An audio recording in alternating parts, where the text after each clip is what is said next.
সাকিব আল হাসান দেশে আসতে পারেননি নাকি তাকে দেশে আসতে দেওয়া হয়নি তা এখন অনেকটাই স্পষ্ট। উপদেষ্টা আসিফ মাহমুদী সবকিছু স্পষ্ট করে দিয়েছেন। আসিফের ফেসবুক পোস্টটি ইঙ্গিত দিচ্ছে তিনি সাকিবকে দেশে আসতে দেননি। দেশের জার্সি গায়ে না জড়াতে পারার আক্ষেপ নিয়ে সাকিব লিখেছেন, ফিরব হয়তো কোনোদিন আপন মাতৃভূমিতে, ভালোবাসি বাংলাদেশ। তাই আসিফ মাহমুদকে নিয়ে বেশ সমালোচনাও হচ্ছে। অবশ্য সমালোচনার জিনিসটা তার জন্য নতুন কিছু না। উপদেষ্টা হিসেবে ১.৫ বছরে আসিফ মাহমুদ যেন বিতর্কের পাহাড় জমিয়েছেন। তার বিরুদ্ধে চাঁদাবাজির অভিযোগ আছে। জানে আলম অপু নামক গ্রেফতার হওয়া এক চাঁদাবাজ জানিয়েছিল তাদের চাঁদাবাজি চক্রের মাস্টারমাইন্ড উপদেষ্টা আসিফ মাহমুদ, এনসিপি নেতা হান্নান মাসুদ সহ আরও কয়েকজন। এছাড়া হেলিকপ্টারের সফর থেকে শুরু, এরপর এপিএস এর দুর্নীতি, বিমানবন্দরে ম্যাগাজিন উদ্ধার এবং বাবার ঠিকাদারি লাইসেন্স এবং স্থানীয় প্রভাব বিস্তার, অভিযোগের পাহাড় নিয়ে তিনি ক্ষমতায় বসে আছেন। তাকে ঘিরে প্রথম বড়সড় বিতর্কের সৃষ্টি হয় ২০২৪ সালের ডিসেম্বরে। সে সময় তিনি হেলিকপ্টারে করে উত্তরবঙ্গ সফর করেছিলেন। অভিযোগ ওঠে মাত্র ৬ দিনে তিনি ২৮ বার হেলিকপ্টারে চড়েছেন, যা অতিরিক্ত ব্যয়বহুল এবং জনসেবামূলক কাজের ক্ষেত্রে অপ্রয়োজনীয়।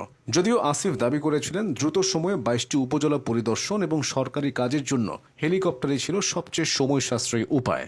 পরের বিতর্কটি আসিফ মাহমুদের লেখা একটি বইকে ঘিরে। ২০২৫ সালের মার্চে প্রকাশিত হয় আসিফের জুলাই জন্মভূমি অথবা বইটি। এই বইতে গণ অভ্যুত্থানের বেশ কিছু ঘটনাকে ভিন্নভাবে উপস্থাপন করা হয়েছিল বলে অভিযোগ ওঠে। বইটির একটি অংশে শেখ হাসিনার পতনের পর বিএনপির ভারপ্রাপ্ত চেয়ারম্যান তারেক রহমানের সঙ্গে ছাত্র প্রতিনিধিদের বৈঠকের বর্ণনা নিয়েও বিতর্ক হয়েছিল।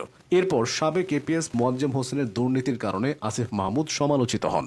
২০২৪ সালের এপ্রিলে মোয়াজ্জেম হোসেনের বিরুদ্ধে ক্ষমতার অপব্যবহার, তদবির বাণিজ্য, চাঁদাবাজি, টেন্ডার বাণিজ্য সহ নানা অনিয়ম ও দুর্নীতির মাধ্যমে শত শত কোটি টাকার অবৈধ সম্পদ অর্জনের অভিযোগ আসে গণমাধ্যমে। পরে ২২ এপ্রিল প্রজ্ঞাপন জারি করে তাকে অব্যাহতি দেওয়া হয় এবং দুদক তার অনুসন্ধান শুরু করে।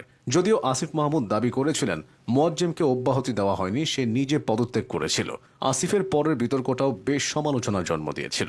ওআইসি ইয়ুথ ক্যাপিটাল ইন্টারন্যাশনাল প্রোগ্রামে অংশ নিতে মরক্কোর মারাকেশে যাওয়ার জন্য ২০২৫ সালের ২৯ জুন সকালে শাহজালাল বিমানবন্দরে প্রবেশ করেছিলেন তিনি। বিমানবন্দরে আর ১০ জনের মতো তাকেও স্ক্যানিংয়ের মধ্য দিয়ে যেতে হয়েছিল, কিন্তু সেখানেই বাধে বিপত্তি। তার ব্যাগে ধরা পড়ে ম্যাগাজিন। বিষয়টি শনাক্ত হওয়ার পর তিনি ভুলবশত উল্লেখ করে বিমানবন্দর কর্তৃপক্ষের কাছে দুঃখ প্রকাশ করেন। প্রশ্ন উঠেছিল আসিফ মাহমুদের রাজনৈতিক নিরপেক্ষতা নিয়েও। আদালতের রায়ের পরও ঢাকা দক্ষিণ সিটির মেয়র হিসেবে চেয়ারে বসতে পারেননি বিএনপির নেতা ইশরাক হোসেন। ইশরাক সমর্থকদের দাবি, স্থানীয় সরকার মন্ত্রণালয়ের উপদেষ্টা হিসেবে আসিফ নিজ স্বার্থে ইশরাককে মেয়র পদে বসতে দেননি। ইশরাক হোসেন নিজেও অভিযোগ করেন আসিফ মাহমুদ নিরপেক্ষতার মানদণ্ড বজায় রাখতে ব্যর্থ হয়েছেন। পাশাপাশি তিনি তার পদত্যাগের দাবিও তুলেছিলেন। উপদেষ্টা আসিফ মাহমুদ সবচেয়ে বেশি সমালোচিত হয়েছেন তার বাবার বিরুদ্ধে আসা বিভিন্ন অভিযোগের জন্য।